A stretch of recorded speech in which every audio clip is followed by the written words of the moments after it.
ഉദയംകളി എന്ന തൃക്കരിപ്പൂരിന്റെ സ്വന്തം നാടൻ കലാരൂപത്തെ പുതിയ തലമുറ ഏറ്റെടുത്താൽ അത് പനക്കാച്ചേരി നാരായണിക്കുള്ള ഏറ്റവും വലിയ സ്മാരകമാവുമെന്ന് രാജ്മോഹൻ ഉണ്ണിത്താൻ MP പറഞ്ഞു.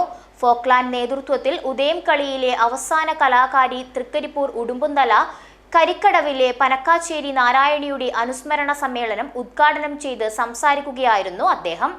നാട്ടുകാരുടെ ഇടപെടലും ഉദയംകളി പരിശീലിപ്പിക്കാനുള്ള സംവിധാനവും ഉണ്ടാവണമെന്നും MP പറഞ്ഞു. നേതാക്കന്മാരുടെ പ്രതിമകൾ ഉണ്ടാക്കുന്നു, സ്മാരകങ്ങൾ ഉണ്ടാക്കുന്നു. അതുപോലെ ഈ നാട്ടുകാരും എല്ലാം ചേർന്ന് അവരെ ഓർമ്മിക്കാൻ തക്ക സ്മാരകങ്ങൾ എന്ന് പറയുമ്പോൾ പ്രതിമയൊക്കെ ഉണ്ടാക്കി വെച്ചാൽ കാക്ക കാട്ടിക്കുമെന്നല്ലാതെ വേറൊരു പ്രയോജനമില്ല. ഉടുമ്പുതല കരികടവിൽ നടന്ന അനുസ്മരണ ചടങ്ങിൽ Folkland chairman doctor V. Jayarajan അധ്യക്ഷത വഹിച്ചു. ഗ്രാമപഞ്ചായത്ത് പ്രസിഡന്റ് VK ബാവ മുഖ്യപ്രഭാഷണം നടത്തി. KP Dineshan, K. Sureshan, KV Ambu, K. Kannan, A. Sasidharan, P. Sukumaran, C. Damodaran എന്നിവർ പ്രസംഗിച്ചു. ഉദയംകളി കലാകാരി അന്തരിച്ച P. നാരായണിയുടെ വീടും MP സന്ദർശിച്ചു. ഉറുമീസ് തൃക്കരിപ്പൂർ, ന്യൂസ് ബ്യൂറോ, തൃക്കരിപ്പൂർ.